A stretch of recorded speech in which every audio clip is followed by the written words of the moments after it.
भाई साहब एक प्रॉब्लेम झालेला आहे। विषय काय की यांनी ऑनलाईन बुकिंग काढून टाकायला पाहिजे होतं, थोडीशी अडचण पण झाली। त्या ड्रायव्हरला तर म्हणतात त्यात आमची काही चुकी नाही, तिथं आता बोर्ड चेंज केला त्यांनी। गाडी तशी चांगली आहे पण ॲटलिस्ट आंतरराज्य प्रवासाला गाडी जाते म्हटल्यानंतर काच पूर्णपणे ब्रेक झालेली आहे। नमस्कार मंडळी, स्वागत आहे आपल्या चॅनलमध्ये। सध्या आपण आलो आहोत पुण्यातल्या शिवाजीनगर बस स्थानकावर। इथूनच आपल्या प्रवासाला सुरुवात होणार आहे। आंतरराज्य प्रवास पुण्यापासून ते थेट बडोदापर्यंत रातराणी प्रवास। या प्रवासाचं अंतर बघायचं झालं तर जवळपास 550 ते 600 किलोमीटरच्या रेंज मधला हा प्रवास आहे।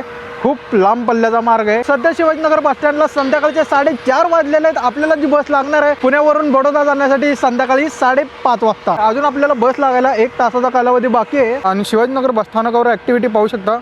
इथं कलर देण्याचं काम चालू आहे। पलीकडच्या साईडला बघाल तर तिथं पण स्वच्छतेचं काम चालू आहे। तर हे शिवाजीनगर बस स्थानकचं संध्याकाळचे 4:30 वाजताचे दृश्य। प्रवाशांची बऱ्यापैकी गर्दी आहे बस स्थानकावर, पाहू शकता। याआधी आपण पुण्यावरून आंतरराज्य रूट केलेले आहेत, जसे की इंदोर पुणे, पुणे सुरत, पुणे गाणगापूर, म्हणजे आपण असे मोजकेच आंतरराज्य रूट कव्हर केलेले आहेत पुण्यातून। तर मंडळी, तुम्हाला असेच प्रवासाचे नवीन व्हिडिओ पाहायला आवडत असतील तर आपल्या चॅनलला सबस्क्राईब, लाईक आणि शेअर करा, जेणेकरून तुम्हाला लांब पल्ल्याचे रूट, देवदर्शन, ट्रेन प्रवास आणि विमानाचा प्रवास होईल थोड्याच दिवसात। बघूया, काहीतरी वेगळं ट्राय करायचा प्रयत्न करूया। पुण्यामध्ये वातावरण बघाल ना, एकदम थंड आणि ढगाळ असं वातावरण आहे। समोर स्क्रीनवर तुम्ही वेळापत्रक पाहू शकता। 5-5:30च्या दरम्यान सुटणाऱ्या ज्या पण बसेस आहेत, येणाऱ्या जाणाऱ्या गाड्यांचं टाइम टेबल दिलेले आहे। शिवाजीनगर बस स्थानकला पण ही मशीन आलेली आहे। जर तुमच्याकडे खाली बॉटल वगैरे असेल तर तुम्ही याच्यामध्ये क्रश करू शकता, त्याच्या बदल्यात तुम्हाला मोबाईल नंबर टाकून रेडीम व्हाउचर मिळू शकतो। आता या रूटवर बघूया आपल्याला कोणती बस लागते, जुनी बस लागते की अशोक लेलँडची नवीन BSC बस लागते। आता त्याचीच वाट बघतोय मी। नवीन बसमध्ये प्रवास करण्याचं कारण तर तुम्हाला माहितीच आहे, कम्फर्टेबल, चार्जिंगची सोय, सस्पेन्शन बेटर, अजून काय पाहिजे। फायनली मंडळी आपल्याला बस लागलेले पुणे बडोदा। आणि या रूटवर कोणती बस आहे तुम्ही पाहू शकता। तर आजच्या प्रवासाच्या सोबती अशी काहीशी गाडी असणार आहे आपली, शिवशाहीमधून हिरकणीमध्ये कन्वर्ट झालेली बस।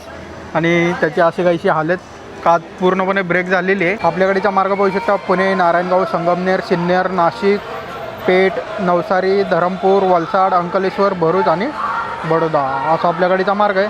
आणि ज्या गाडीनं आपण प्रवास करतो MH09 EM 1384, या रूटवर बघितलं असेल तुम्ही हिरकणी बस लागलेली आहे, ती पण शिवशाहीमधून कन्वर्ट झालेली ही बस। ही पण जुनीच बस आहे, फक्त याला बॉडी बसवली आहे, बाकी इंजन सेम तेच आहे, तोच आवाज आहे, जास्त काय याच्यामध्ये फरक नाही। मी अपेक्षा केली होती की या रूटवर नवीन BSC लालपरी लागेल, कारण खूप लांब पल्ल्याचा हा रूट आहे। आता याच्यामध्ये जे इंजन आवाज आहे तो कशा पद्धतीचा काय आयडिया नाही, कारण या आधी पण आपण एक प्रवास केला होता असेच बसमधून, सोलापूर, नाशिक, पुणे मिरज जी बस होती ना, त्याची हालत खूप बेकार होती, घाटच चढत नव्हती ती गाडी। तर या रूटवर हिरकण टाकले तर बघूया आज रात्रीचा प्रवास या हिरकणी सोबत कसा होतोय। तर असा काहीसा एंट्री पॉईंट, इथं पार्टिशन वगैरे काहीच नाही आहे। आणि केबिन पाहू शकता, अशी काहीशी केबिन,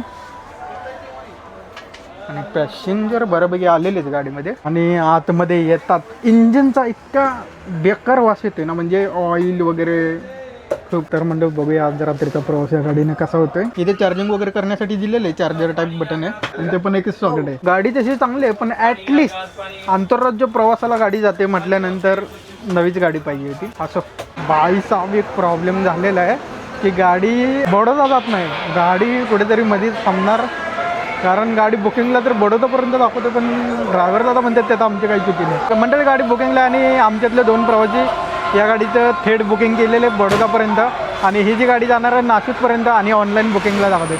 विषय काय आहे की यांनी ऑनलाईन बुकिंग काढून टाकायला पाहिजे होतं, गाडी बडोदा जात नाही तर तेवढं एक करायला पाहिजे होतं। आता बोर्ड चेंज केला त्यांनी, ही गाडी बडोदा जात नाही आहे। प्रवाशांचे पैसे पण अडकले, नाशिकपर्यंत गाडी आहे म्हणल्यावर त्याच्या पुढे त्यांना थेटचा प्रवास करायचा आहे लांबचा, थोडीशी अडचण पण झाली त्यांनी। आता ट्रॅव्हल्स वगैरे बघतायत, चला आता दुसरा कुठला तरी एक रूट करूया, ही बस आपण सोडूया इथे। गाडी बडोदा न जाण्याचं कारण म्हणजे आता गुजरात साईडला इतका भयान पाऊस आहे ना, गाडी निम्मी पाण्याखाली जाते पूर्ण, म्हणजे एवढी बेकार कंडिशन आहे गुजरात साईडला, त्यामुळे गाडी तिथपर्यंत जात नाही। पण यांची एक चुकी झाली की फक्त ऑनलाईन बुकिंग ठेवायला नव्हतं पाहिजे होतं, की ते प्रवाशांनी बुकिंग केलेलं आहे त्या गाडीचं। ते म्हणतात की प्रिंटआउट आणून द्या, तुम्हाला तुमचे पैसे वापस मिळून द्या। प्रिंट काढायला निघालोय आता आपण। ऑफिसमध्ये गेलो ना मी, तर 2-3 प्रिंट मला दिसले तिथे, त्या बुकिंगच्या कॉपीवर लिहिलं होतं, गाडी न आल्यामुळे प्रवास रद्द करावा लागला। आम्हाला पण तेच लिहायचं, ही गाडी न लागल्याने प्रवास रद्द करावा लागला। त्यातले ड्रायव्हर कंडक्टर बोलत होते असं कधी होत नाही आमच्याकडून, पण बुकिंगचं पहिल्यांदाच असं काहीतरी झालंय म्हणून सांगितलं आम्हाला। प्रिंटआउट काढायचं काम चालू आहे। प्रिंटआउट केल्यानंतर आपल्याला जे पैसे माघारी मिळणार आहेत त्याच्यावर फक्त आता 2 वेळी लेखीलेचे सही करायचे आणि परत आपले पैसे आपल्याला रिफंड मिळत आहेत. तुमच्यासोबत जर असं झालं तर हा एक तुमच्यासाठी बेस्ट ऑप्शन आहे. निसर्गापुढे कुठलीही गोष्ट कुणाच्या हातात नसते,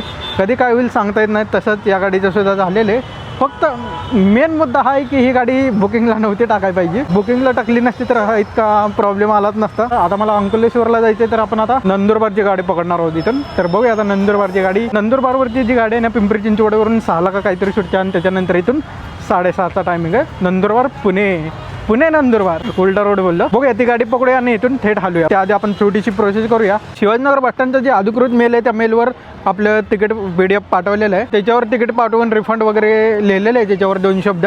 आणि त्याच्यानंतर बघूया आता कधी आपल्याला रिफंड मिळते. तर बघितलं असेल मंडळी आजचा पुणे बडोदा रूट कोणत्या कारणाने कॅन्सल झालेला आहे. आपला तो रोड होऊ शकला नाही, पण नंतर कधीतरी करूया. तुम्हाला या व्हिडिओमध्ये दाखवलं असेल तर गाडी कॅन्सल झाल्यावर तुम्ही कशा प्रकारे फॉर्म भरून कशा प्रकारे मेल करून तुम्ही रिफंड मिळवू शकता ते मी ह्याच्यामध्ये व्हिडिओ बनवलेला आहे.